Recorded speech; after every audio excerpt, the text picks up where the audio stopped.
Hello and welcome back. Welcome to the Business of Happiness podcast.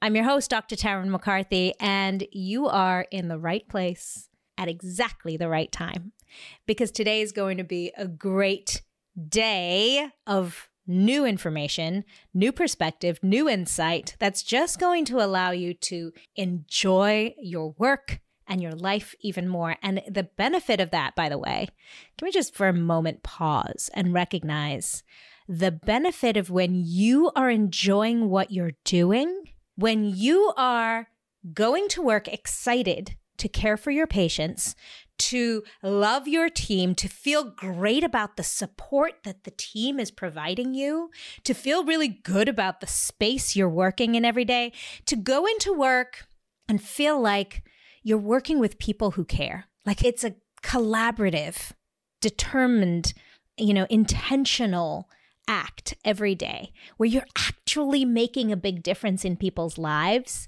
And then to go home at night and be fully present for your family and feel like you've been fueled during the day, not just drained. I mean, that is magical. Imagine how much better a provider you are. Just imagine that for a moment. When you're feeling that fulfillment and that happiness, you take better care of your patients. You take better care of your team. You become a better leader and you become a better parent, a better loved one to the people who love you, a better friend when you're finding fulfillment and happiness. I mean, that is the whole point. That is the whole point. And it isn't something that you can fake. This is not a fake it till you make it kind of thing. And by the way, this is not something that's only accessible to an elite few. You know, those people you see on Instagram who are like documenting their whole lives and have these flourishing businesses. And you're like, what is going on? What is wrong with me? It is available to you. And one of the components of it that we're talking about here today is one of my favorite subjects, by the way, to talk about, pain. I know. Join me to talk about pain. But what I want to let you know today is that ignoring your pain is what's causing you more. Ignoring your physical pain and ignoring your emotional pain. When we ignore that pain, it only gets worse. And we know this from dentistry, right? You can't just ignore that sore tooth. Every time you feel cold when you eat ice cream or you get a zing when you have some warm, hot food, it's not something you can ignore. That swelling in your face or that pain you feel when you bite down, you can't ignore it. So why do we ignore it in ourselves? We ignore both physical and emotional pain. I'll give you an example because I've done this myself. So you're not alone if this is something you've been doing. Guys, for a long time, my right elbow, and I'm right-handed, it was a little sore. And what did I do? I ignored it. A little sore. You tell yourself all these stories like, oh, I maybe wrenched something too hard, or that wire that I bent was a little, maybe I didn't have the perfect ergonomics when I was bending it, or I overexerted it. So I ignored it. Maybe we baby it a little bit, but I ignored it. And what happens when we ignore pain? It just got worse.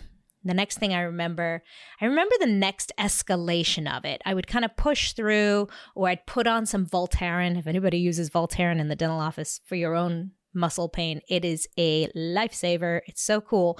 But sometimes it can be just, if we're not careful, we use those tools or those opportunities to mask, right? I'm never actually dealing with the source of the problem. I'm just making it feel better by putting this cream on it every single day and then pushing through the pain, right? Ignoring it, turning a blind eye to it. So what happened, I remember the next escalation of it was when I was running on the treadmill and I'd go to press the buttons on the treadmill, and pressing with my finger hurt my elbow. I thought, oh my God. And then I remember the next thing was pulling the fridge door handle hurt. Guys, this got worse and worse and worse as I ignored and I ignored and I ignored. And the next thing, literally brushing my hair was painful. So can you imagine at work what was happening and how I was limiting myself? And I use this as an example because we can very clearly see with physical pain how we limit our success, and it doesn't get better if we ignore it. And when I speak to clients, their biggest fear is their physical bodies. They're most worried about, can I continue to do the work that I do because I'm having this, whatever the ailment is, and I'm worried that I won't be able to do this for a long time. And yet we tend to ignore it. Well, the really interesting thing is we tend to even exaggerate that ignoring behavior with emotional pain. And sometimes physical pain, won't allow us to ignore it for much longer because it gets worse and worse and worse. But the emotional pain, we tend to subdue and we pretend it's not happening and we ignore it and we distract ourselves and push past it and maybe have a couple of drinks to get through the quiet times. We make sure that we're not alone. We surround ourselves with noise and people and social media, and we pretend like the emotional pain doesn't exist. But it's just as dangerous and damaging, if not more, than the physical pain. And what's really interesting is they both lead to disasters in our dental practices and really limit our ability to practice. Negatively, for sure, impact our work-life balance. Remember that elbow of mine? One of the things I love to do is paddleboard. I love to cycle. And both of those things were negatively impacted by my ability to use my elbow. My elbow was so sore, I wasn't able to do the things I love to do that gave me enjoyment and stress relief and living my life. And the same thing happens with our emotional pain. It actually negatively impacts our lived experience, our quality of life. It's not just our work-life balance that gets impacted. It's actually our ability to feel good in our lives. And what's so interesting is we tend to respond to pain with anger. Either one, emotional or physical. Think about it. When you pinch your finger in the door jamb, what happens? You scream, damn it, or some other kind of loud expletive and maybe slam the car or hit the car. Or if you knock your elbow, hit your funny bone, man, you slam your fist down on whatever it is, or you push whatever it is that hurt you out of the way. It's our go-to reaction is anger. And the same thing happens with emotional pain. And it's funny because when anger happens following emotional pain, we tend to justify it and pretend to ourselves that the anger is the only emotion that we're feeling. And anger is one of those things where we can get a lot of people on board to support ourselves with the anger, right? If you're angry at your team members because you're feeling not really supported or listened to, it's very easy to find another dentist, another practice owner, another person who's leading a team and commiserate, right? If you're angry at your husband, it's very easy to find another married woman who's angry with her husband. So we feel justified in feeling that anger. And what's really interesting is we don't ever go deeper than that. But anger is actually masking the deeper emotions. Anger is actually just the surface level of what's actually going on. And if we don't allow ourselves to investigate a little bit deeper, we're never healing the pain.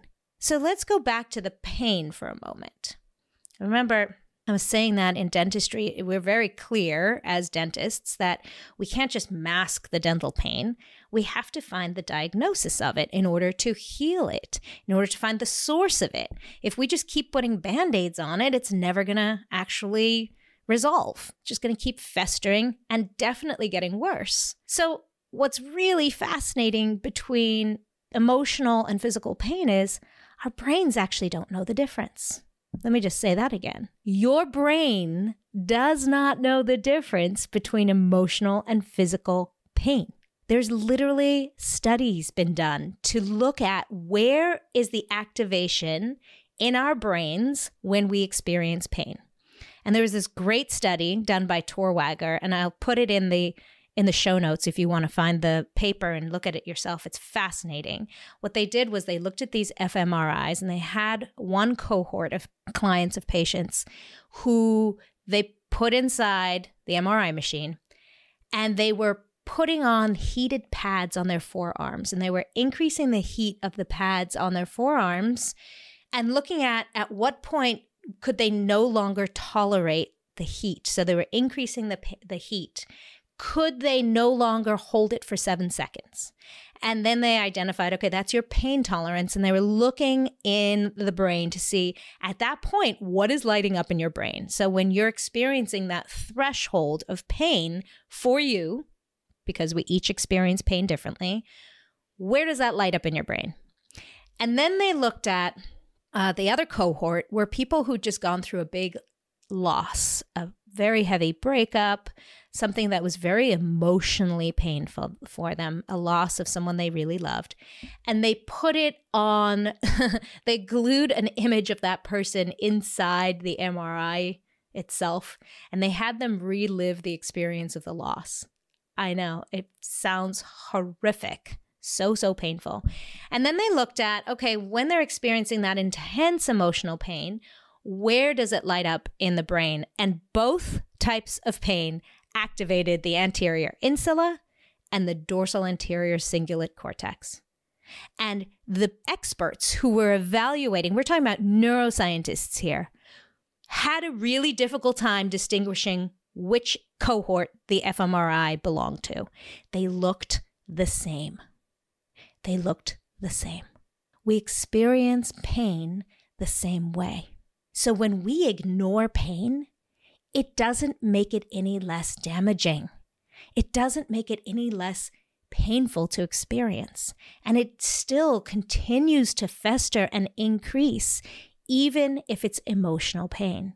And what I just told you is anger itself is a mask. We are terrible at identifying emotions.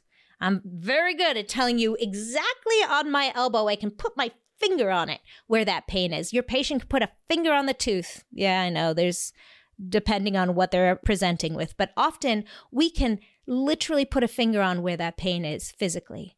But emotionally, we're terrible at identifying the deeper emotions that anger is masking. Isn't that true?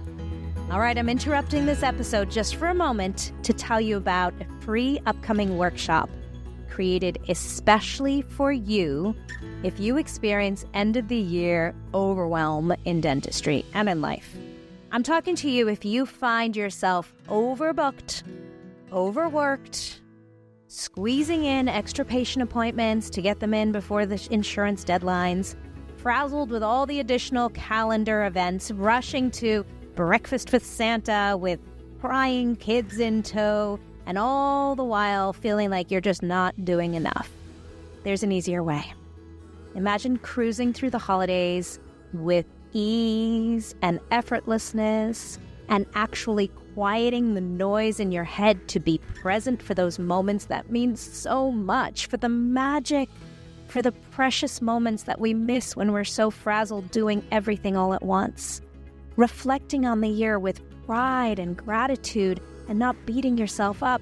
And all of this without having to compromise your production or recognizing your team or the magic for your family. Imagine starting the year feeling fueled and grateful. Join me for Easiest Holiday Season Ever. It's a virtual workshop. It's happening this Friday, November 22nd, so you can cruise into the holidays with this really great practice and perspective, so you can actually enjoy the holidays. It's November 22nd from 12 to 2 Eastern Standard Time, and it's only for high-achieving women in dentistry.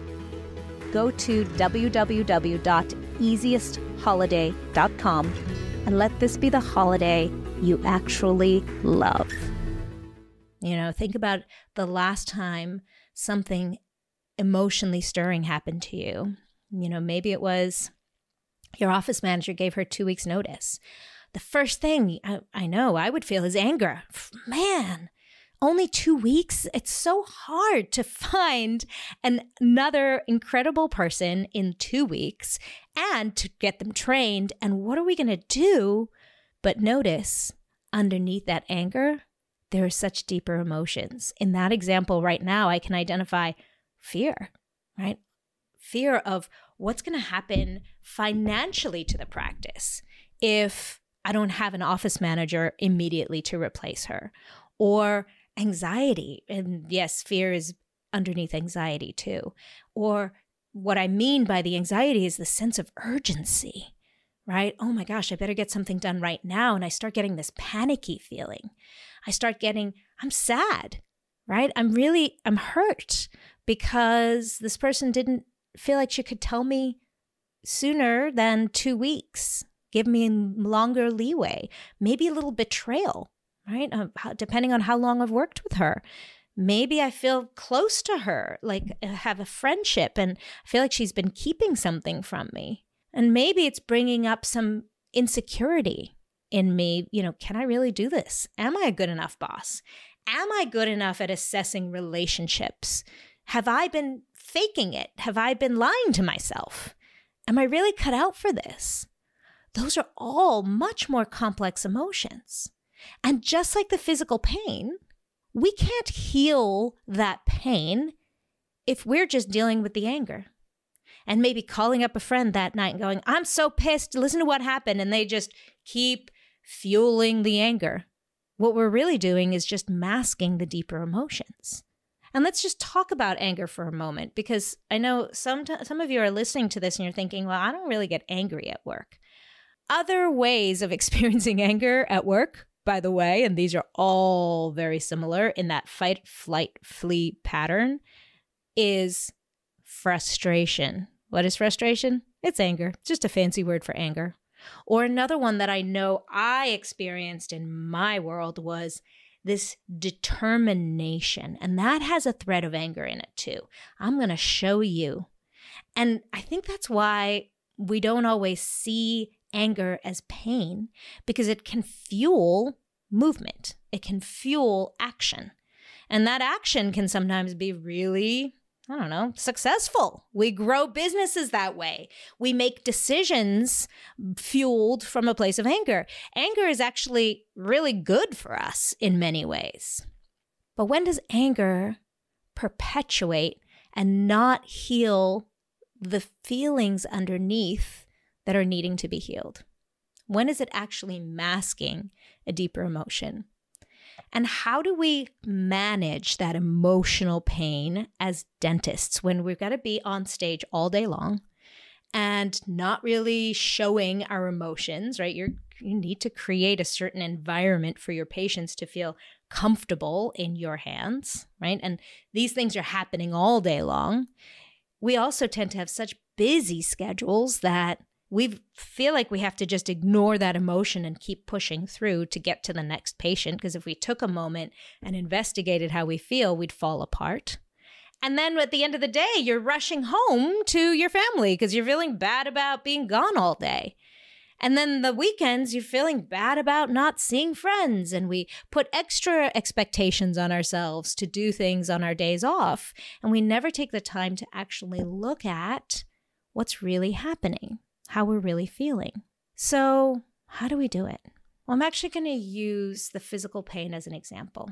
When I was experiencing this pain in my elbow, yes, I was ignoring it a little bit, but eventually it got to the point where I was like, okay, this has been going on for a while.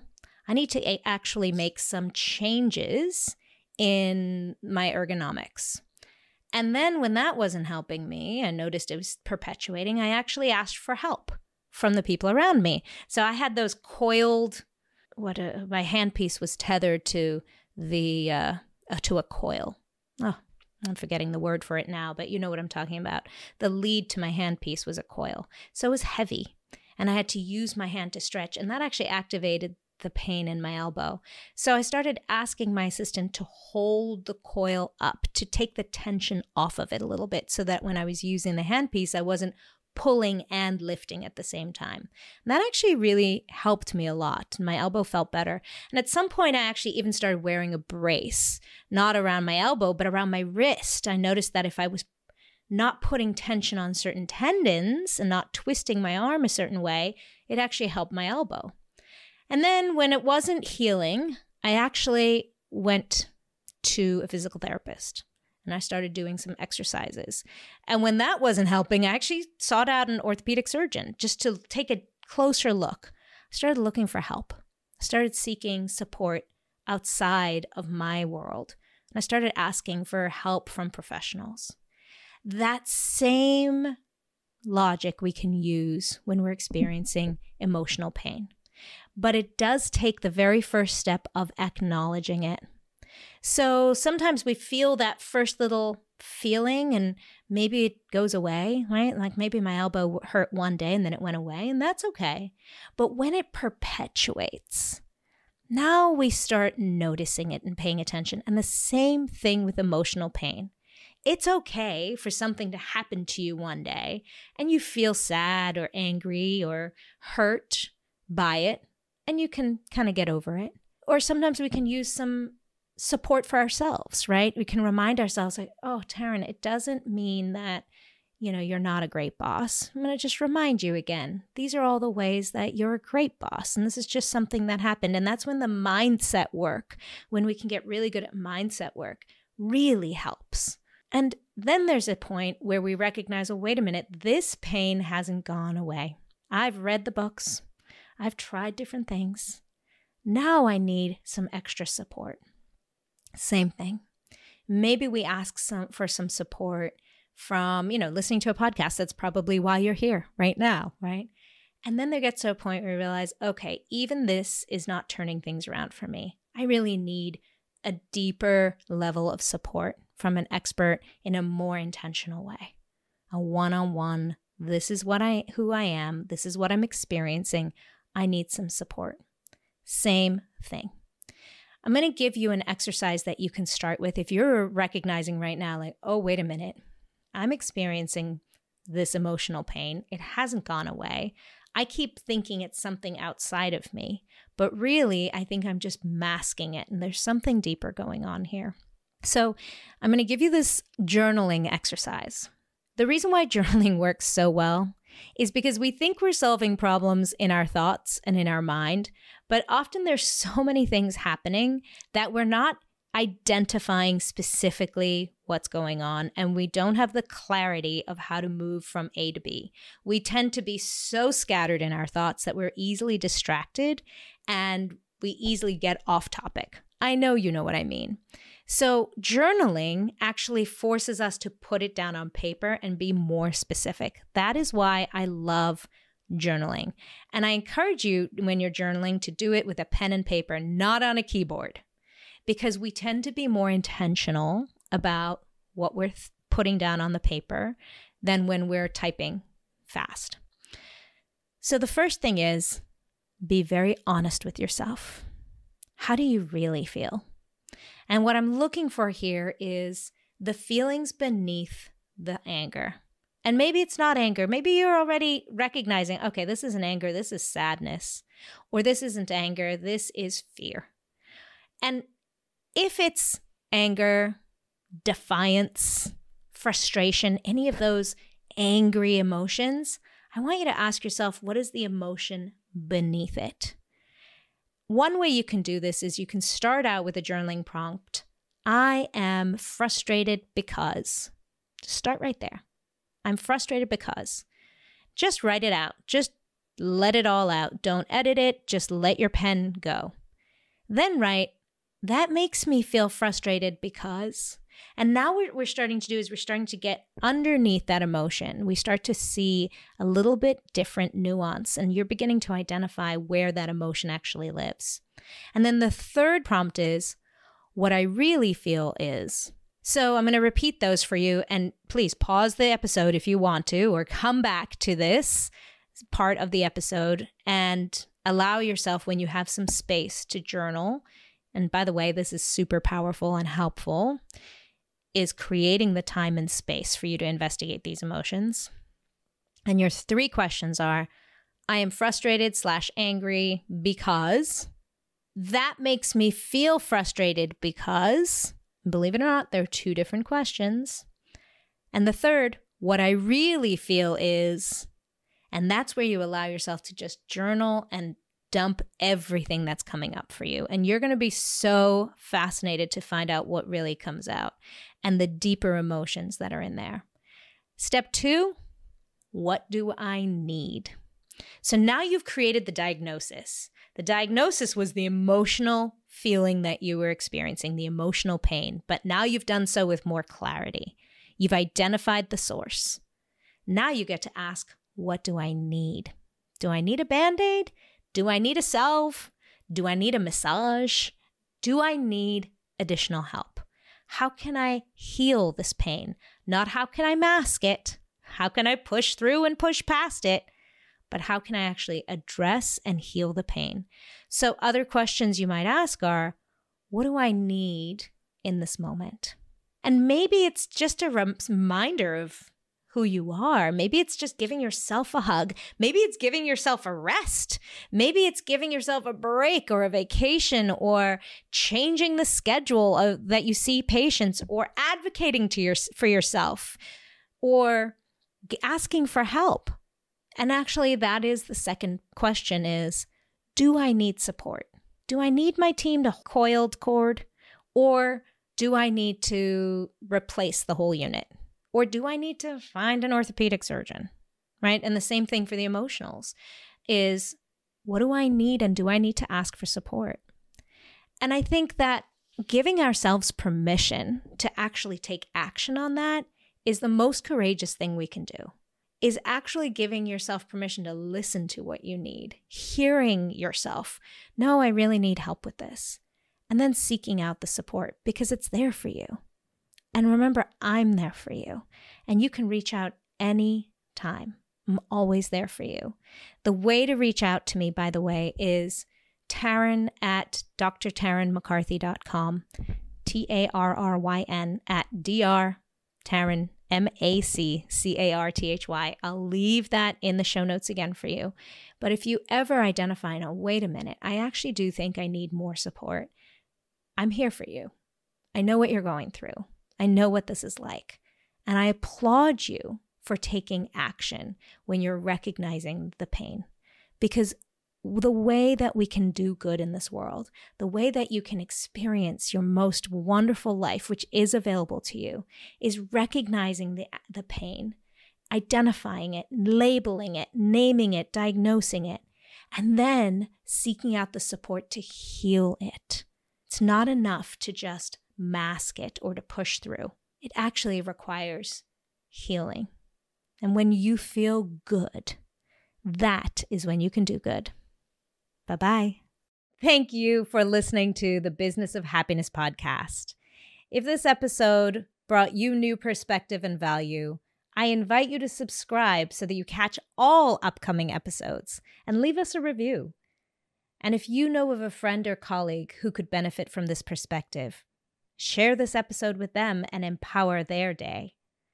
For more information about the Business of Happiness and the Radical Happiness for Practitioners course, find me on www.thebizofhappiness.com. See you there.